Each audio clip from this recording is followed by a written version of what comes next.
I'm pretty sure that you have heard the buzz recently that GPT 4.5 has passed the Turing test.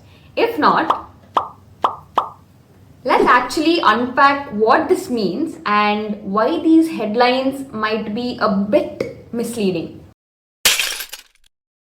So, firstly, what exactly is the Turing test?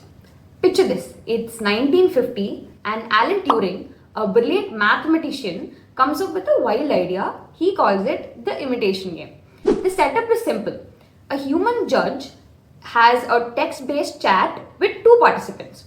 One is a human and the other is a machine. The judge's job is to figure out who is who. If the machine can fool the judge into thinking that it is a human, Turing argued that it is a sign that machine can think like a human. It's not about being a genius, but it's about mimicking human conversation so well that you can't tell the difference between a human and a machine. So fast forward to 2025, this very test is brought back, this time starring GPT 4.5.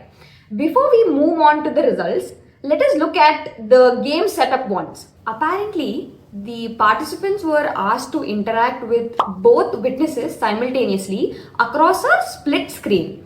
They had 5 minutes to talk to both with the test interface mimicking a regular chat app.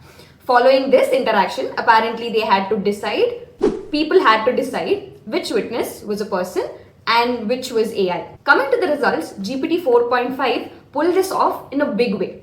In fact, when asked to identify the human in a split screen chat, apparently participants thought that GPT 4.5 was the real human 73% of the time. The result may sound conclusive, but the moment you dig into the details, the study setup raises some eyebrows because of three main reasons. Number one, limited testing window.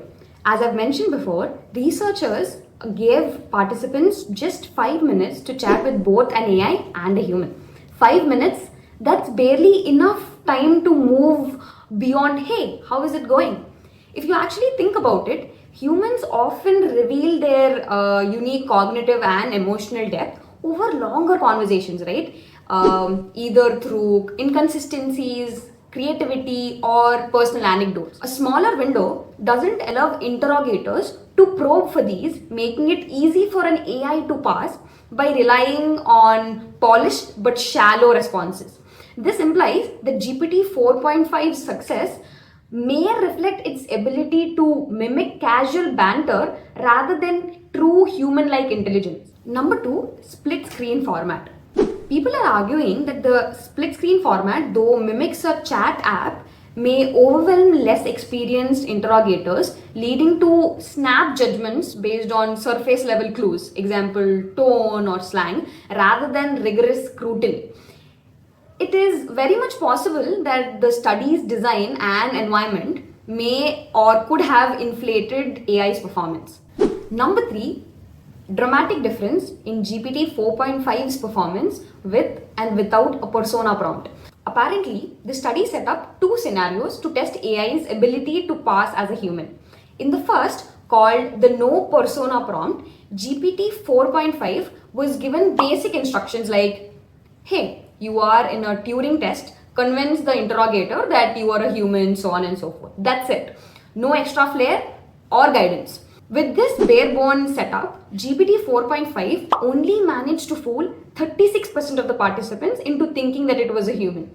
But then came the second scenario, the persona prompt, where the AI was told to embody a specific character like a young, internet-savvy person steeped in pop culture. Persona-specific prompt was a game changer, skyrocketing GPT 4.5's success rate to a whopping 73%. What this suggests is that the model lacks an intrinsic understanding of humanness and relies on external support to perform well. Don't you think so? Here's the takeaway. GPT 4.5 is undeniably impressive, but does passing the Turing test mean it's out there thinking like a human? Well, the bar was set low and the results screamed confirmation bias. People wanted to believe that AI was human-like, and the setup helped sell that story. The truth is, as many people have already argued, the Turing test has its limits. It's not a perfect measure of intelligence. It's more about deception and surface level charm. Maybe it's high time we come up with a new challenge, one that digs deeper into what it really means to think, feel, and be human. That's it for this video. See you in the next one.